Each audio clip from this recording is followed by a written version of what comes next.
Buenas tardes, amigos. Seguimos con Cartas de Cartay. Esta vez hablaremos de tres escritores, ¿no? Dos muy importantes, uno iniciático, la que todavía no ha desarrollado plenamente sus condiciones de escritora, es Cecilia Fuentes Macedo. Posiblemente no les diga nada el nombre, ¿no? Pero es una, diríamos, es una persona muy importante por su parentesco, ¿no? Es hija, Cecilia es hija, actualmente tiene 63 años, nació en el 62, ella es hija de Carlos Fuentes, uno de los máximos novelistas de América Latina, mexicano, nacido en 1928 y muerto en el 2012, y de Rita Macedo, quizá una de las mejores artistas mexicanas, y famosa modista mexicana también, que murió suicidándose en el año de 1993. Bueno, ya se había divorciado de ella Carlos Fuentes y se volvió a casar con una periodista española residenciada en México que se llama Silvia Lemus. Y con ella tuvo dos hijos, Carlos y Natacha.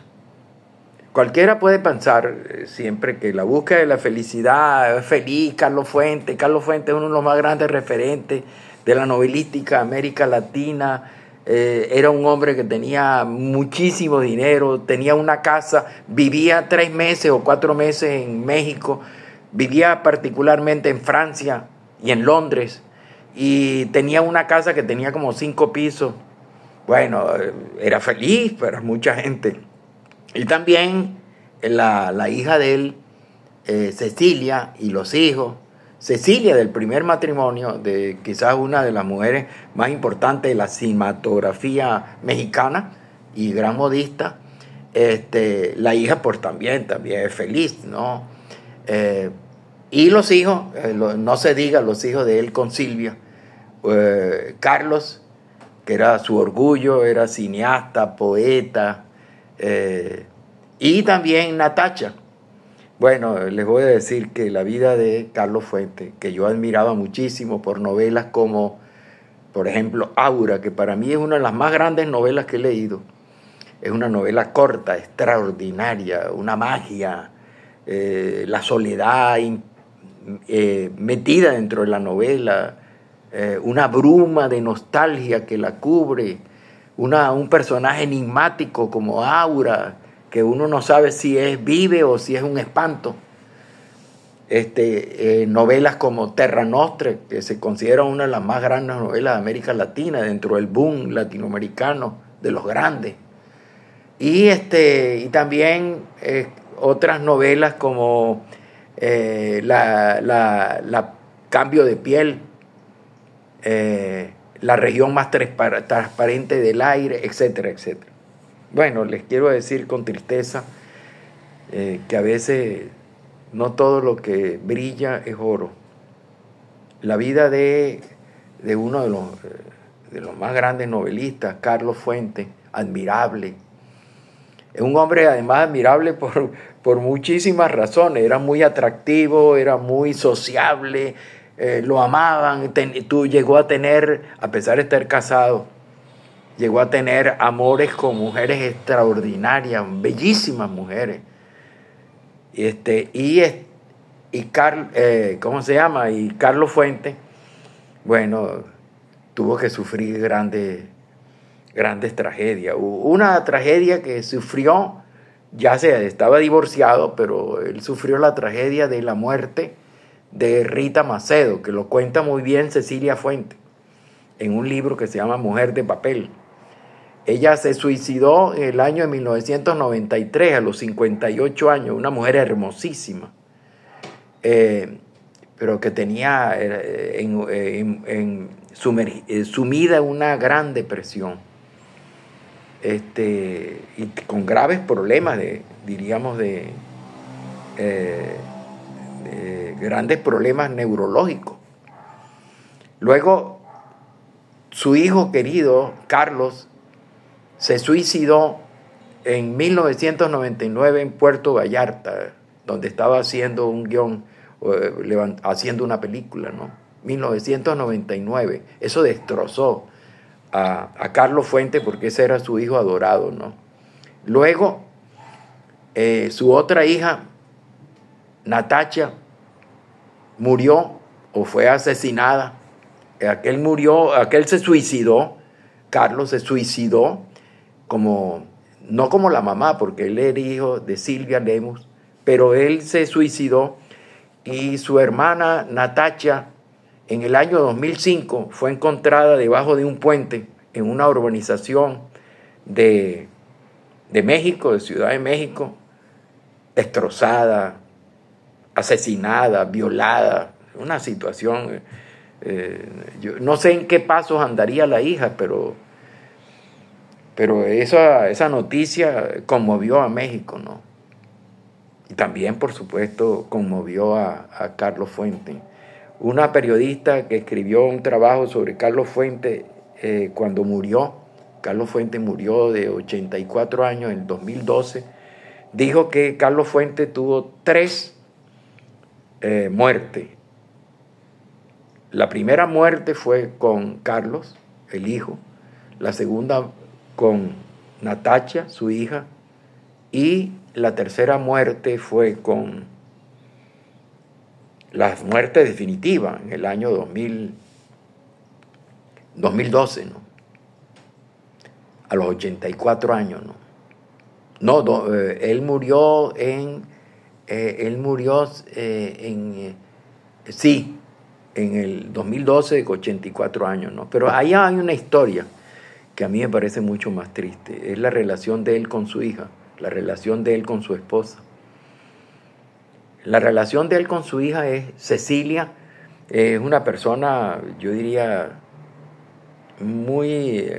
es lo que llaman adorable, ¿no? Una persona alegre. Era una gorda, es decir, le dicen la gorda Fuente, ¿no? Y digo que es adorable porque ella dice lo que piensa, ella dice lo que siente, ella no se guarda, ella no es hipócrita. Y entonces ella habla de su papá con mucho desparpajo. Incluso les voy a contar algo que a mí cuando lo supe en una entrevista que leí, me llenó de tristeza, ¿no? Ella, la última vez que vio a su papá, Carlos Fuentes, que entre paréntesis no tenía muy buenas relaciones con su papá, él siempre le rehuía a su hija el contacto con ella, ¿no? Se puede decir que no tuvieron buenas relaciones, y la última vez que ella supo de él, no fue que lo vio, sino que no supo de él, que supo de él, no lo vio, fue que llegó a su casa, una mansión en Ciudad de México, y tocó la puerta, y tocó el timbre, y el audífono, algo así, ¿cómo se llama eso? Desde la puerta le preguntaron que quién era, y ella dijo que era Cecilia, y lo atendió una mujer de empleada doméstica, y le dijo: espérese un momentico, voy a decirle a doña Silvia. Doña Silvia era la esposa de Carlos Fuentes, y entonces lo atendió Silvia, y le preguntó a rajatabla que qué necesitaba, que qué quería, que el papá había dicho que no lo molestaran. O sea que imagínense ustedes que ustedes vayan a hablar con su padre o su madre y le diga al padre y la madre que no lo puede recibir porque está ocupado. Bueno, esa fue la última oportunidad que ella tuvo, que ella intentó hablar con su papá. Y murió al día siguiente, murió el papá. O sea que ella no pudo hablar. El papá no sé qué le pasaba con su hija, con Cecilia, que ella es muy desenfadada en el hablar, y ella siempre decía que su papá murió, Carlos Fuentes, sin que ella pudiera entender por qué la rechazaba tanto. Es decir, ella dice: si yo tuviera que hacerle una pregunta a mi papá, el famoso Carlos Fuentes, yo le preguntaría por qué me rechazaba tanto, qué tenía contra mí, a mí, su hija, Y ustedes ven las fotos familiares de Carlos Fuentes cuando estaba casado con Rita Macedo, esa mujer extraordinaria y bella. Ustedes ven abrazándose el hijo, la hija y el papá, pues. Esa fue su única hija. Ella tuvo su única hija en ese primer matrimonio con Rita Macedo, y tuvo 2 hijos luego que tuvieron el fin tan horrible con Silvia Lemos. Bueno, lo cierto es que Carlos Fuentes murió con una enorme tristeza y con una relación demasiado triste con su hija Cecilia, que además debe haber tenido, o debe tener, porque está viva, debe tener un problema, yo diría, hipertiroideo, porque ella en la foto que aparece con su papá, aparece como una niña normal, 8, 10, 12 años, 13 años, pero después cambia y se convierte en una persona gorda. Ella dice que ella cree que su papá no le hablaba, Carlos Fuentes, por el cuerpo de ella, porque la veía como una gorda, fea, ¿no? En realidad no, es una gorda, pero no fea. Bueno, lo cierto es que yo quería decir que la vida es triste, pues. Y esa tristeza la explica muy bien un escritor que yo admiro mucho, que se llama Milan Kundera, que es un escritor checo, que era del Partido Comunista, fue echado del Partido Comunista en Checoslovaquia, y luego se fue asilado en Francia, llegó en el año de 1975. Llegó a Francia, y donde ya había escrito un libro extraordinario en Checoslovaquia, que después cambió de nombre. En el año de 1993 nació Chequia, que la capital es Praga, una de las ciudades más hermosas que yo he conocido. Y bueno, él escribió extraordinarias novelas, lo admiraba muchísimo, novelas como, por ejemplo, El libro de la risa y el olvido, La bruma, La inmortalidad, y particularmente una novela que fue famosísima, yo creo que una de las novelas más leídas, y siempre se dijo que iba a recibir el premio Nobel por esa novela o por su obra, y nunca lo recibió, pues. Pero la vida de él era muy triste también, la vida de Milan Kundera. Él se fue a vivir en el año 75, yo recuerdo que cuando yo lo admiraba muchísimo, y yo lo busqué, yo vivía en París cuando estaba estudiando un doctorado, y busqué, me informé por la prensa, pero él era un hombre muy aislado, no salía casi de su casa, no concedía entrevistas a casi nadie, no le gustaba hablar de sus libros, no le gustaba que tradujeran sus libros, vivía aislado y apátrida, porque el Partido Comunista de Checoslovaquia le quitó la nacionalidad, y él permaneció apátrida hasta que él le dio la nacionalidad. Los franceses le dieron la nacionalidad y dejó de ser apátrida. Pero lo primero que hizo fue cuando murió, lo primero que hizo su esposa fue agarrar su cadáver y llevarlo para enterrarlo en su natal Brno, BRNO, que era la ciudad donde él nació en Checoslovaquia. Estoy nombrando a Milan Kundera por las frases que decía en sus libros, en La insoportable levedad del ser, ¿no? Que se lo dedica al tratamiento de 2 parejas. Él hablaba mucho de los problemas, de los conflictos sentimentales y psicológicos de las parejas y de las personas. Y ahí dijo 2 frases que me llamaron mucho la atención y que te relacionan mucho también con la vida de Carlos Fuentes y su familia. Él dijo que él tenía una una obsesión por la patria, por la nación, por el conocimiento diríamos de la totalidad, hasta que él leyó una novela que se llamaba Terra Nostra, escrita precisamente por por Carlos Fuentes. Y Carlos Fuentes nunca se conocieron, pero él leía mucho a Carlos Fuentes, admiraba a Carlos Fuentes, y seguramente al contrario también. Pero él dijo una frase que me llamó mucho la atención a mí, escribió una frase en El insoportable lado del ser: ten cuidado con lo que deseas, porque corres el peligro de que se haga realidad. O sea, era muy pesimista, pues. Y esa es una frase lapidaria, pues.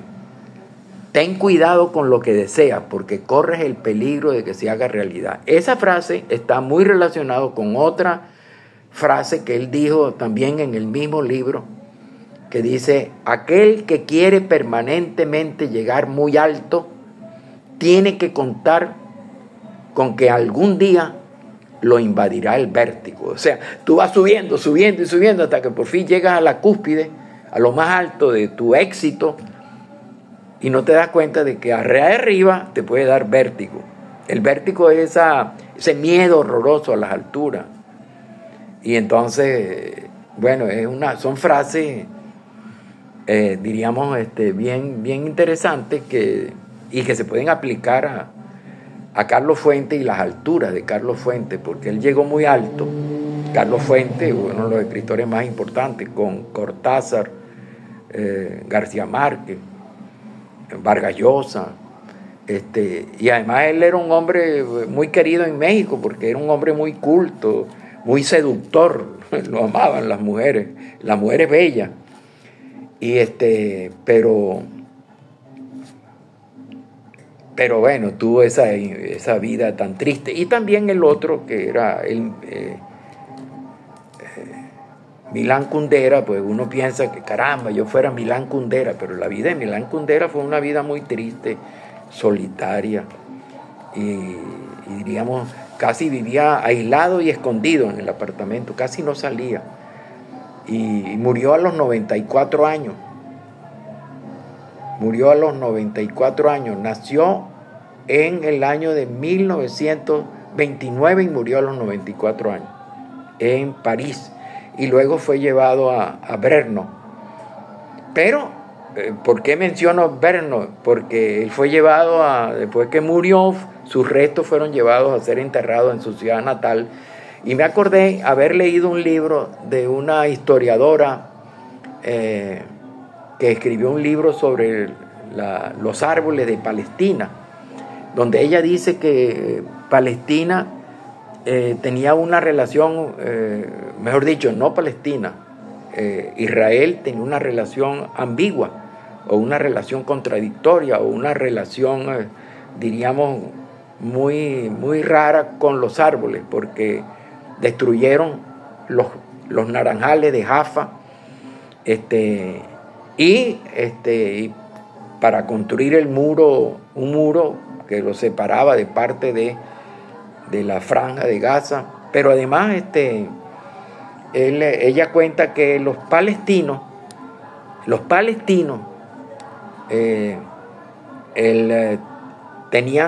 tienen la costumbre, ahí la leyenda palestina, que es muy bella, entre paréntesis, de que cuando tú mueres muy lejos de tu tierra, los amigos del muerto, los amigos de la familia del muerto, te envían unos gramos de tierra, un montoncito de tierra, para que tú se lo pongas al muerto en la ciudad donde esté, se lo pongas debajo de la nuca, para que repose siempre en contacto con la tierra que lo vio nacer. Eso me parece, esa costumbre palestina, por lo menos no sé si todavía sigue, pero la escritora, que es una historiadora, ella lo menciona en el libro, y ese libro fue publicado en el año 2024. O sea que debe existir todavía hablando de los palestinos, pues. Y hablaba del amor que sienten los palestinos por los sicomoros, el amor que sienten los palestinos por los árboles, mientras que al revés los israelitas no sienten tanto amor, dice ella, no lo digo yo, no sienten tanto amor por los árboles. Ellos sembraron en las montañas, en las laderas, en las colinas de Israel, sembraron 2,5 millones de árboles, pero no con el propósito diríamos, crear un paisaje arbóreo, un paisaje vegetal. No, no, no. Lo hicieron con el propósito de ocupar el territorio e impedir, diríamos, nuevos asentamientos. O sea, que no hubiese competencia entre la ocupación y el paisaje natural, la arboleda, pero no era con el propósito de crear un paisaje, sino utilizar la arboleda para evitar que eso es lo que ella dice. A mí me cuesta, porque esas palabras lo dijo Ben-Gurión. Ben-Gurión hizo ese pedido en 1948, cuando en el discurso inicial dijo: debemos sembrar de árboles las laderas cercanas que rodean a Jerusalén, que rodean a Tel Aviv, Tel Aviv posterior, para que sirvan ¿cómo se llama?, de barrera de nuestro país, del país que se estaba iniciando, porque en 1948 fue decretado, fue reconocido el Estado de Israel por las Naciones Unidas.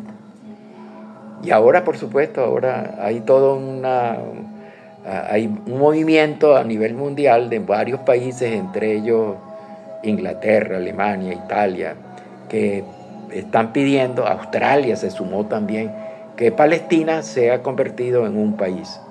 Así como en el año 48 lo hicieron con Israel, ahora están pidiendo que, como con el propósito de reducir un poco las asperezas de los palestinos que no tienen tierra, convertirlo en país o el territorio. Bueno, un territorio que está en disputa y en conflicto realmente caliente, ¿no? Ahorita en estos días. Bueno, nos vemos entonces en el próximo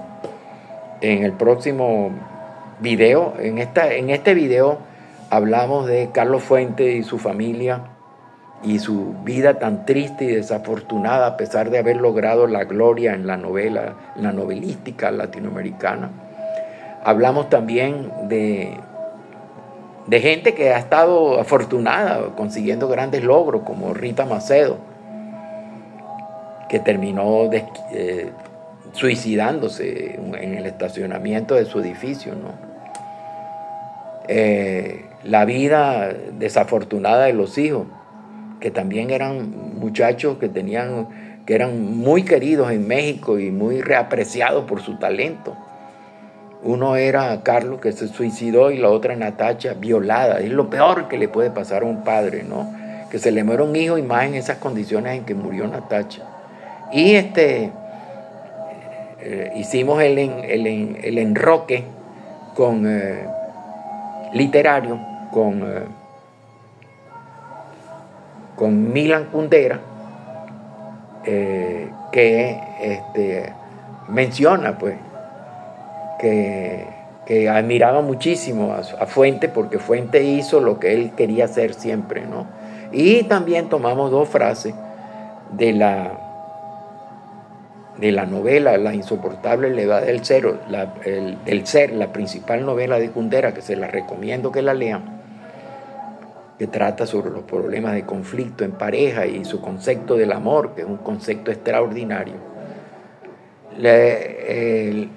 Hablé de esas dos frases, y por último dije que Kundera fue llevado por su esposa sobreviviente, fue llevado a París, de París fue llevado a su natal Brno para ser sepultado en su tierra natal, e hice la mención de que los palestinos también tienen, hay una costumbre palestina de que cuando uno muere fuera de Palestina, que no es un país, sino de la tierra de los natal, pues a uno le mandan tierra de la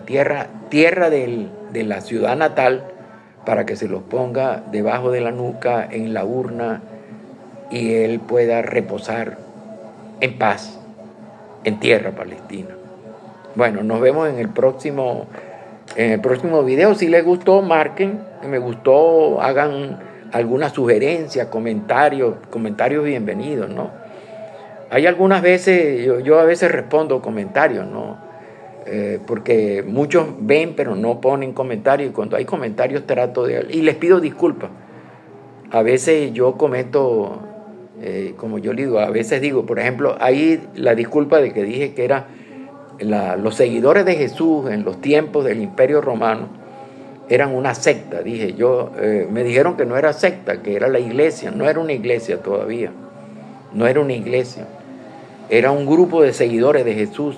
Y lo busqué, busqué información en varios diccionarios especializados.